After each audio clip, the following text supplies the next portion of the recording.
बोलिए श्री सतगुरुदेव भगवान की जय, सच्चे दरबार की जय। गुरु प्यारे साधुओं, ये जो कल हम अनुभव सुन रहे थे ना कि महाराज जी साधना के लिए बल क्यों देते हैं, महाराज जी क्यों कहते हैं बार बार कि हमें साधना करनी चाहिए, हमें सेवा करनी चाहिए, ये उसी श्रृंखला का दूसरा अनुभव है। यानी कि उन्हीं अनुभवों का ये अगला पार्ट है। तो चलिए स्टार्ट करते हैं आज इस श्रृंखला के दूसरे अनुभवों को।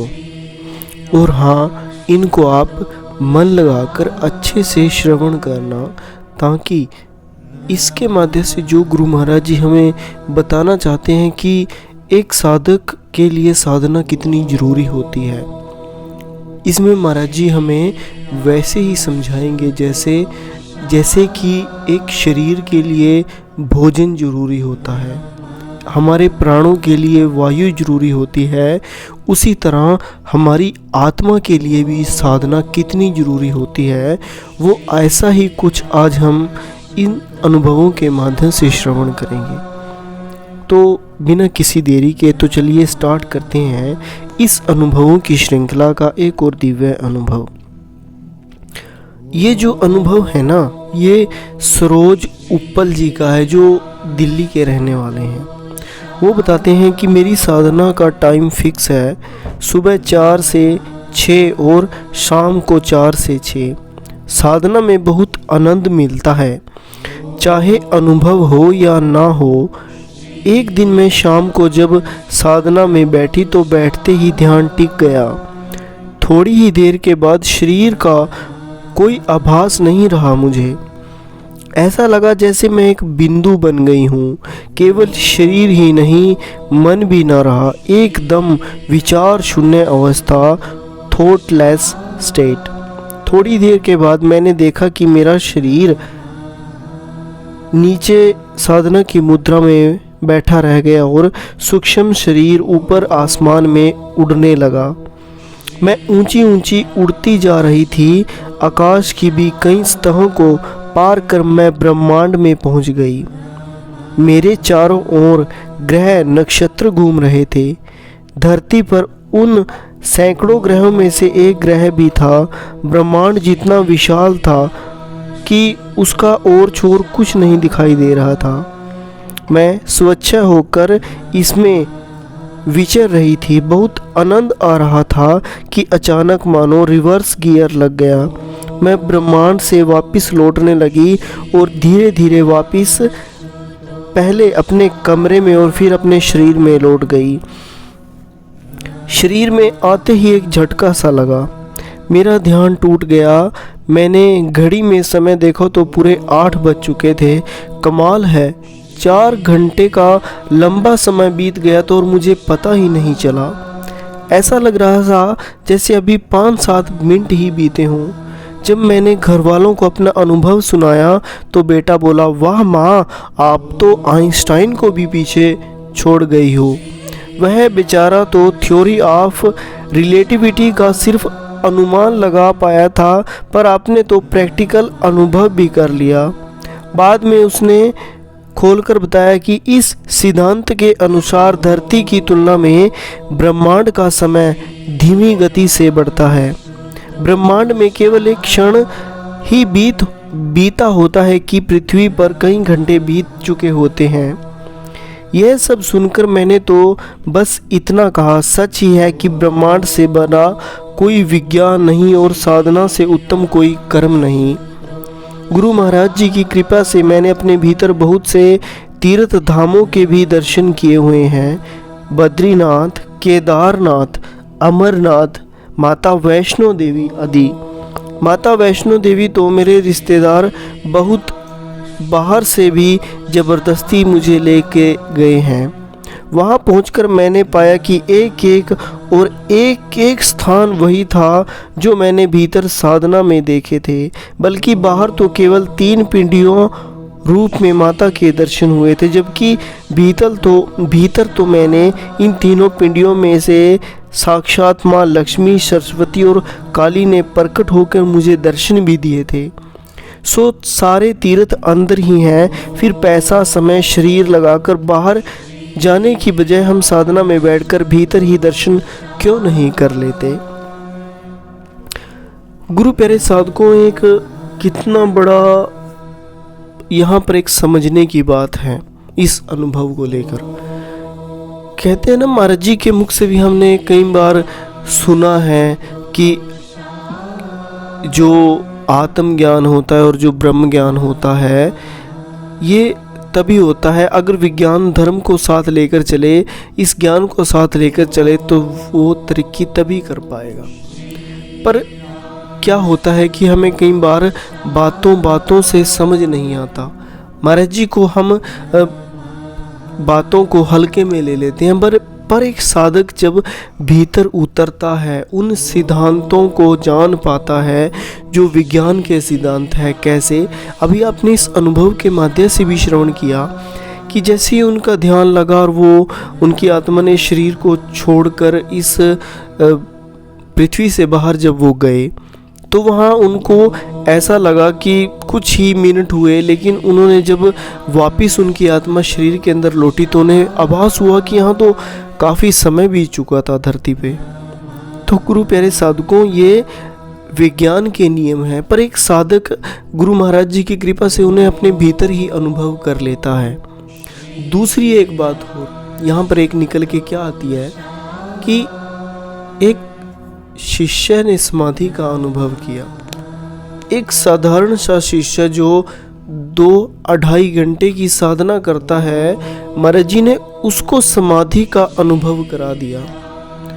तो गुरु की कितनी समर्थता होगी इसके अंदर, आप यहाँ से ही अंदाजा लगा लीजिए कि जो अपने शिष्यों को इस लायक है, जिसके शिष्य ऐसे हैं, कहते हैं कि अभी तो आपने सेवकों के ही अनुभव सुने हैं, अभी उनको देखा ही कहाँ है, जाना ही कहाँ है। समझे? जब आप साधना करोगे, जब आप इस मार्ग पर चलोगे, तब आप उन्हें जान पाओगे कि वो हस्ती क्या है, वो शक्ति क्या है।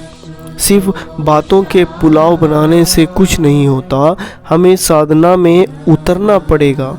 गुरु प्यारे साधकों, ऐसे ऐसे साधक हैं जो पूरी पूरी रात बैठकर साधना करते हैं। गुरु महाराज जी उनके सामने हर तथ्य को, हर विचारों को खोल कर रख देते हैं महाराज जी, ये हर एक सिद्धांतों को। जब गुरु अपने शिष्य के लिए कुछ, हम गुरु के लिए कुछ कर गुजरते हैं ना, तब गुरु हमें देने में भी कोई सीमा नहीं रखता, वो छप्पर फाड़ के देता है। वो ऐसा ही कुछ हमने इस अनुभव के माध्यम से श्रवण किया। तो चलिए स्टार्ट करते हैं एक और अनुभव। क्या कि सेवक होना काफ़ी नहीं, साधक बनना भी जरूरी है। ये है अगले अनुभव का टाइटल, और इसमें इन्होंने नाम तो दिया नहीं कि ये किसका है अनुभव, लेकिन मैं इसको श्रवण जरूर करना आप इस अनुभव को। लिखा गया है कि एक पहलवान का क्या काम है कि वह अखाड़े में दंगल लड़ता है, लेकिन कुश्ती करने से पहले वह दंड लगा कर डोले बनाता है, घी मेवा मलाई दबाकर खाता है, जिससे चर्बी और बल अर्जित करता है। तभी वह अखाड़े में उतरकर अपने प्रतिद्वंदी को पछाड़ कर जीत पाता है। गुरु की सेवा करना भी एक दंगल लड़ना ही है, एक संघर्ष है अज्ञानता के खिलाफ, समय और परिस्थितियों के खिलाफ, रूढ़िवादी कट्टर सोच और समाज के खिलाफ। इस संघर्ष में वही शिष्य जीत पाता है जो सेवा के अखाड़े में पूरी तैयारी के साथ उतरता है। और वो तैयारी क्या है? विवेक की शक्ति के साथ आत्मा की सेहत बनाकर सेवा रूपी कुश्ती लड़ता है। और यह आध्यात्मिक बल या शक्ति हमें ब्रह्मज्ञान की साधना के अलावा कहीं और से नहीं मिल सकती। साधना हमारी आत्मा को तंदुरुस्त बनाती है और विजय श्री का तिलक हमारे माथे पर सजाती है। इतिहास में महर्षि जरत्कारु के शिष्य ने उनसे पूछा था कि आचार्यवर, कर्ण अर्जुन से बड़ा धनुर्धर था, महादानी भी था, पर फिर भी वह अर्जुन से कैसे हार गया, तो महर्षि ने कहा था कि पुत्र, कर्म अर्थात पुरुषार्थ और ज्ञान अर्थात साधना के 2 घोड़ों के बल पर ही विजय का रथ खींचा जा सकता है। कर्ण के पास सिर्फ पुरुषार्थ का घोड़ा था, जबकि अर्जुन के पास दोनों थे। उसके हाथों में गांडीव और हृदय में भगवान श्री कृष्ण का प्रकाश था। तो प्यारे सेवादार भाई बहनों, आप निसंदेह बहुत महान हैं जो अपने गुरु महाराज जी अथवा मिशन की सेवा में अपने जीवन को लगाया है। लेकिन हमारी हर सेवा एक विजय यात्रा बन पाए, इसी के लिए बेहद ज़रूरी है कि हम साधना के लिए भी अपनी कमर कसें। एक बार श्री गुरुदेव आशुतोष महाराज जी से किसी ने पूछा था कि महाराज जी, मैं सेवा तो खूब करता हूँ मगर साधना नहीं हो पाती, तो क्या ऐसा चल जाएगा? तो गुरु महाराज जी ने उसको बड़े प्यार से समझाते हुए कहा था कि पतंग कब ऊंची उड़ पाती है, जब वह डोर से बंधी रहे, और जब वह डोर से बंधी रहेगी तभी उड़ने वाली उसे ठीक से, तभी उड़ाने वाला उसे ठीक से उड़ा पाता है। मान ले आप पतंग हैं, तो साधना ही वह डोर है जिसके द्वारा आप गुरु के मार्गदर्शन से जुड़ सकते हैं।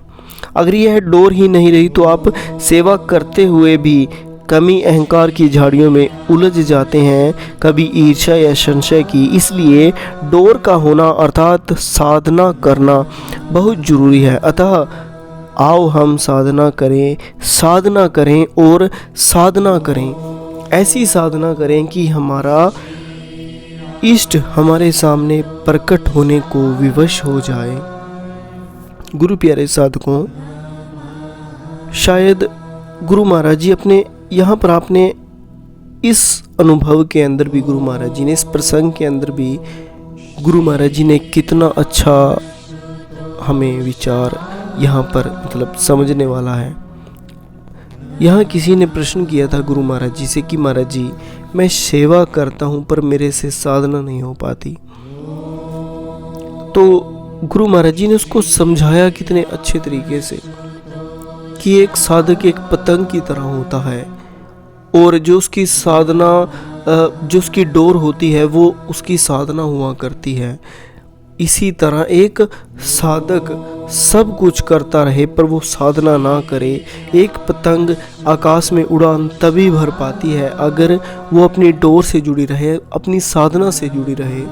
हमने पहले अनुभवों में भी श्रवण किया, ज़्यादातर अनुभवों में हम यही श्रवण करते हैं कि जो साधक गुरु महाराज जी से साधना के द्वारा अंतः में जुड़ जाते हैं वो चिरस्थायी हो जाते हैं गुरु के। वो गुरु की कृपा को अनुभव कर जाते हैं, गुरु कृपा को वो समझ जाते हैं। हमें भी वैसे ही साधक गुरु महाराज जी बनाना चाहते हैं। वो चाहते हैं कि हम भी साधना करें। स्टार्ट तो करो गुरु प्यारे साधकों। गुरु से जुड़ना क्या है? गुरु से जुड़ना गुरु की आज्ञा को मानना ही तो है। अगर हम सिर्फ मिशन में अपना योगदान क्या है, अपना योगदान सबसे बड़ा हमारा जो बढ़के है वो साधना ही तो है। गुरु महाराज जी हमसे क्या मांगते हैं सिवाय साधना के? कुछ नहीं। तो इसलिए गुरु प्यारे साधकों, आप गुरु आज्ञा को अगर मानना चाहते हैं, सिरोधर करना चाहते हैं, तो साधना जरूर किया करें, क्योंकि गुरु से जुड़ने का एक यही मार्ग है। और मैं हर बार आपसे अनुभवों की श्रृंखला के माध्यम से यही बताता हूँ कि जो साधक साधना करते हैं वो गुरु से अवश्य जुड़ जाते हैं, क्योंकि जो साधना करते हैं उनकी आध्यात्मिक उन्नति होना निश्चित है। इसीलिए आप साधना अवश्य किया करें और गुरु कृपा आप पर भी जरूर बरसेगी। इसीलिए मैं आज के इस अनुभव को यहीं श्रवण समाप्त करता हूँ। तो मिलते हैं कल फिर एक नए अनुभव, नए प्रसंग के साथ, जो आपके जीवन में एक नई प्रेरणा, नया प्रसंग दे और आपको गुरु महाराज जी से जोड़ दे। तो इसी के साथ मैं इस अनुभव को, श्रृंखला को यहीं विराम देता हूँ। तो बोलिए श्री सद्गुरुदेव भगवान की जय, सच्चे दरबार की जय।